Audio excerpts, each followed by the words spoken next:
তো আজি আমি এই কোশ্চেনটো সলভ কৰিম। এই কোশ্চেনটো DHS মানে এতিয়া যেটো DME আমাৰ যেটো एग्जाम হয় কি एग्जाम হয় DME মানে ডাইৰেক্টেড অফ মেডিকেল এডুকেশন যেটো एग्जाम হয় আগতে তো DHS एग्जाम হৈছিল আৰু এটো 2020 মানে 20 কোশ্চেনটো আহিছিল আমাৰ ফিল্ড ওয়াৰ্কাৰ। তো এই কোশ্চেনটো আমি সলভ কৰিম। তো আহক এই কোশ্চেনটো আমি সলভ কৰো। সো ইয়াতে কি দিয়া আছে আমি চাম যে if 5 to the power n minus 2 into 3 to the power 2n minus 3 is equal to 135 যদি হয় then মানে তেন্তে the value of n is আমাৰ n এৰ ভ্যালু কি কৰিব লাগে ফাইন্ড আউট কৰিব লাগে মানে n এৰ ভ্যালু আমাৰ বাহিৰ কৰিব লাগে। ওকে আমি বাহিৰ কৰিম। আমি লিখিলো যে 5 to the power n minus 2 into 3 to the power 2n minus 3 is equal 135। So এটার কারণে কি কৰিব লাগিব আমাৰ এটা কনসেপ্ট মানে জানা থাকাৰ প্ৰয়োজন। এটা হচ্ছে যে আমাৰ যেটা সূচকৰ নিয়ম, ঠিক আছে, ইনডেক্স ল মানে ইনডেক্স ল আমাৰ জানাৰ প্ৰয়োজন। ইনডেক্স ল মানে এনেকুৱা ধৰণৰ টাইপসৰ কোশ্চেন মানে আমাৰ যে ডিএমএ মানে দি থাকে আৰু এতিয়া যেটো নন টেকনিক্যাল পোষ্টত এনেকুৱা ধৰণৰ কোশ্চেন আহিব মইতো 100% গ্যাৰান্টি ক'ব পাৰিম। সো ইনডেক্স লৰ পৰা মানে যেটো সূচকৰ সূত্ৰ বুলি কয় এবাৰ আমাৰ কিছুমান কনসেপ্ট জানাৰ প্ৰয়োজন। এটা হচ্ছে যে আমি সকলোৱে জানো যে a to the power m into a to the power n is equal to কি হয় a to the power m plus n মানে এতে যদি প্রোডাক্ট হিসাবে থাকে সূচকটা কি হয়েছে প্লাস হয়ে যায়। এটা আমি জানো।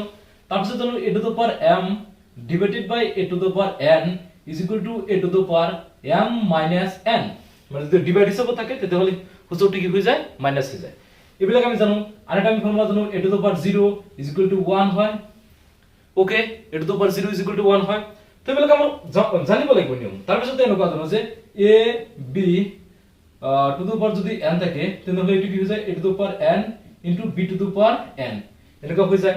নেক্সট আমি এনেকুৱা কৰি দিও a to the power m into b to the power যদি n হয়ে যায় তাহলে ইয়াতে a b তো থাকিব আর এফালে সূচক দুটো কি হয়ে যায় m প্লাস n। ওকে বুঝা গৈছে। সো এবিলাক হৈছে আমাৰ কি বেসিক কনসেপ্ট, ঠিক আছে। মানে আমি যেতিয়া এনেকুৱা ধৰণৰ যেতিয়া প্ৰবলেম সলভ কৰিম তেতিয়া আমি এই ধৰণৰ মানে সূত্ৰবিলাক ইউজ কৰি আমি এৰকম প্ৰবলেম সলভ কৰিব পাৰিম। ওকে সো যিকোনো আমি এই কোশ্চেনটো সলভ কৰি বেছি কথা না কৰি ইয়াতে যেটো 135 আছে সমাধানতে কি কৰিব লাগিব এক মিনিট এখানে আমি কি কৰো মুছি দিলো। ওকে সো এতিয়া আমি একবাৰ সো এতিয়া আমাৰ এই মানে কোশ্চেনটো যে 135 যেটো আছে ನಾವು কি কৰিব ভাঙিব লাগিব যে 135, ঠিক আছে। এনেকুৱা ধৰণৰ ছুটি নিয়মত আমাৰ কি কৰিব ভাঙিব লাগিব। আমি জানো এটা যেটো হেকত 5 আছে সো গতিকে কি হ'ব এটা 5 ৰে ডিভিজন হ'ব। সো গতিকে আমি কি কৰিম 5 ৰে ডিভিজন কৰিম। সো আমি এইবিলাক নিশ্চয় সকলে জানো এটা 1 2 মানে লৰাছলি বিলাক এইবিলাক পাৰে। সো এইবালি কি হ'ব 2 3 7 হৈ যাব। তাৰ পিছত কি হৈ যাব 7 আৰু 2 যোগ কৰিলে আমি 9 পাইছো। তাৰমানে এটো কি 3 ৰে বিভাজন যেটো 9 3 ৰে বিভাজন। সো গতিকে 3 ৰে বিভাজন 3 9 27 তো এইফালে আকৌ 3 এটা আমি মানে যেবিলাক আমাৰ মৌলিক সংখ্যা মানে যে প্ৰাইম নাম্বাৰ ফ্যাক্টৰত আমি ভাঙিল। সো এটা আমি কি ভাঙিব পাৰিম 5 into 3 into 3 into 3 that means আমি লিখিব পারি 5 into 3 to the power 1 2 3 তিনটা আছে। সো গতি কি হবে 3 হবে। ওকে যেটা আমাৰ সূচকৰ যেটো নিয়ম বা সূচকৰ যেটো আমাৰ ফৰ্মুলা ইনডেক্স ল অনুযায়ী আমি এটো কৰিলো। তাৰ পিছত আমি কি কৰিব পাৰিম ইয়াতে যেটো কিছু নাই মানে কি 1 আছে। সো গতিকে 5 into 3 আমি লিখি এবিলাক আমি অলপ আগতে কলো যেটো কনসেপ্ট। সো কি হৈ যাব পুরো গাত দুটা প্লাস হৈ যাব 1 plus 3। সো গতিকে 5 into 3 আমি কি লিখিব পারি 4 লিখিব পারি, হয় না ভাই? ওকে পুরো কনসেপ্ট ক্লিয়ার হইছে। সো এটা আমি কোশ্চেনটো সলভ করব। আহো সো ইফালে আমাৰ যেটো আমি এটো জানো যে ভূমি মানে বেস আছে। সো বেস দুটা আমি ক্যালকুলেট কৰো অ্যাকর্ডিং টু দা ইনডেক্স ল কনসেপ্ট। ওকে এটা কি হৈ যাব গাত দুটা প্লাস হৈ যাব n - 2 plus 2n - 3 প্লাস কৰি দিছো জাস্ট।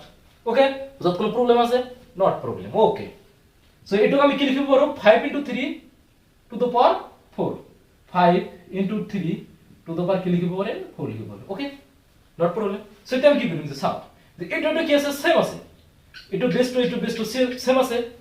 সো গতিকে কি করতে আমি বেস টু এলিমিনেট করে দিম। আমি বেস টু ক্যান্সেল করে দিম। ক্যান্সেল করে দিয়ে আমার থাকে যাব এটা আর এটা আমি কি করিম লিখি দিম n - 2 plus 2n - 3 is equal to 4। Okay so এতিয়া আমি এটা চাম যে n মানে প্লাস n ইয়াৰ আগত একো নাই মানে কি প্লাস আছে ইয়াতে।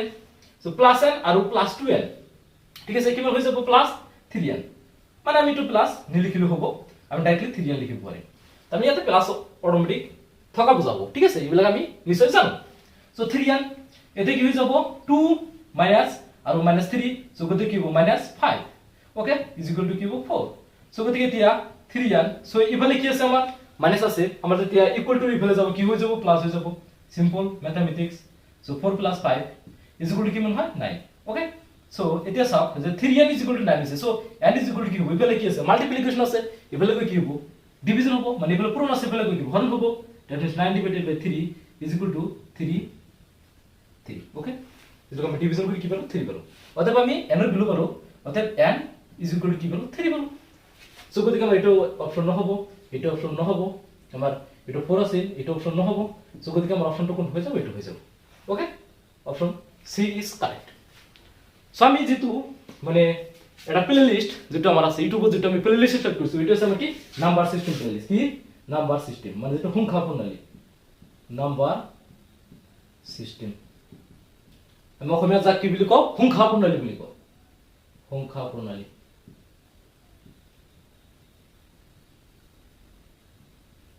সংখ্যা প্ৰণালী মানে ইয়াৰ পৰা কি মানে কোশ্চেন আহে মানে ডিএমই আগত যে ডিএইচএস এক্সাম হৈছিল মানে টেকনিক্যাল পোস্ট হোক নন টেকনিক্যাল পোস্ট হোক এবিলাক কিন্তু কোশ্চেন কিন্তু আমি মানে কোশ্চেন পেপার যেতিয়া চাও প্রিভিয়াস ইয়ার কিন্তু কোশ্চেন হ্যাঁ এই ধরনের কোশ্চেন বিলাক থাকিব আর ইয়ার পর নিয়ে আমি যেটা প্রথম যেটা কনসেপ্ট করলো এই কনসেপ্টটা যদি জানা থাকে আমি এনেকুৱা ধৰণৰ নিউমেৰিকেল এনেকুৱা ধৰণৰ অংক আমি অতি সহজে কৰিব পাৰিম ওকে ঠিক আছে